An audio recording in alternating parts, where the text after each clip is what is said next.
And joining us now, Brookings Institution Senior Fellow in Governance Studies, Elaine Kamarck. Elaine, good to have you back. Donald Trump was touting all of the cuts that he's made with Elon Musk last night. He was touting the tariffs. He was touting all of the, what he describes as his accomplishments so far in the past 6 weeks. How have you seen them? What stood out to you? Look, I did this in the Clinton administration, okay? I was a government employee who had to put in a financial statement. I had to take security class tests, et cetera, and get a security clearance. None of this has Musk had to do. The big difference, though, is between what we did 32 years ago in the Clinton administration and now is that they are doing many things which nobody thinks are legal. So just yesterday, there was another federal court decision that said, and it was funny the way he phrased it, the judge said, under no law in American history, nor any law in the universe, does OPM have the authority to hire and fire people outside of their agency. So this whole thing is on very tenuous legal grounds and has been from the beginning.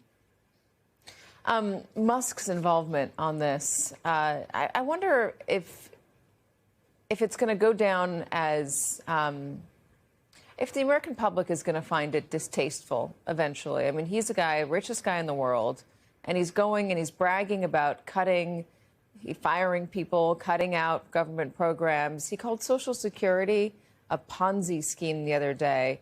Does that end up backfiring? I know the American public has been able to stomach a lot, or just hasn't seen the way Donald Trump speaks about things the same way that past presidents have seen it, the way that we have, the decorum that we usually abide by. I wonder if it's ever going to catch up to them.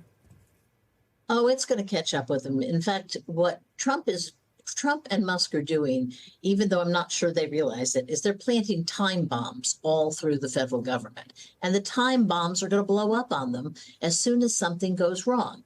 They cut people from NOAA last week. That's the National Oceanic and Aerospace Administration. So the next time there's a hurricane and there's not a lot of notice, guess what? People are going to say, hey, the people who are supposed to give us plenty of notice, they seem to be asleep at the switch.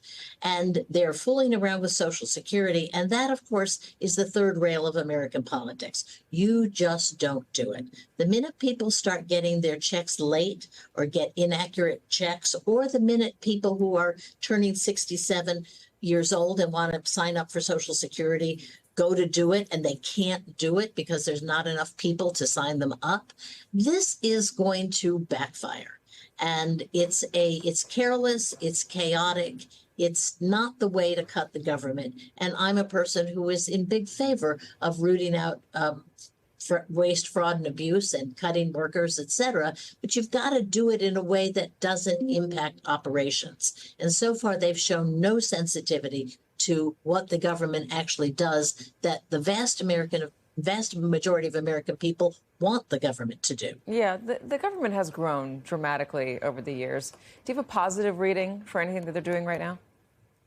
Well, first of all, the government hasn't grown dramatically over the years. Oh, it hasn't? Please correct me. No, it hasn't. Yeah, the federal government has been between 3 million and 2.7 million for decades and decades. America has grown. The contractors have grown. But in fact, look at Social Security right now. It has about 80,000 people, which is about the same amount of people it has had for a long time. And yet what they're in the middle of doing now is retiring the baby boom. And the baby boom is the biggest generation we've ever had in American history so far, until our kids came along. Okay, but they're retiring the baby boom on basically the same number of employees that they were using 2 decades ago. So there isn't growth. Now, where there is growth is there's growth in contractors, and they are looking at contractors, so that's probably a good idea, although they can't just they don't have the authority to just cancel contracts, as the Supreme Court just told them. So this the government has grown there, and the government has grown in entitlements. There's simply more old people, and we're spending more and more on Social Security. Well, give me this. It's become much less efficient over the years.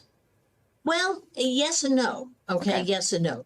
There are places where it's tied up in its own red tape. Okay, and there's places where they haven't figured out how to use new technology like AI as efficiently as they should. So they need to catch up. The government is always running a little bit behind the private sector.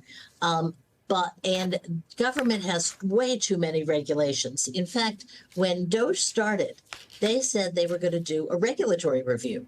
That's one of the things we did in the Clinton administration. And we cut 16,000 pages out of the federal regulations. And I thought, okay, good. That's a very good thing to do periodically, because the regulations are a little bit like that plant kudzu. You know, they just start growing and growing and growing, and you've got to at some point cut them back. Yeah. So there's a lot of places where the government needs a review. We need fewer regulations. In some places, we need fewer people, but we need that to be done in a way that is not disrupting important things. Taking the chainsaw to the government is exactly the wrong way to do it. Finding a way for the government to work faster and more efficiently is a good idea. I mean, passing absolutely. legislation for billions of dollars in investment and getting that investment done and people hired and the work going quickly is something that definitely can be improved upon. I think Democrats are probably thinking that now, given all that they were able to pass during the Biden administration that wasn't able to get online fast enough. Elaine Kamarck, thank you so much for being with us. I really appreciate it.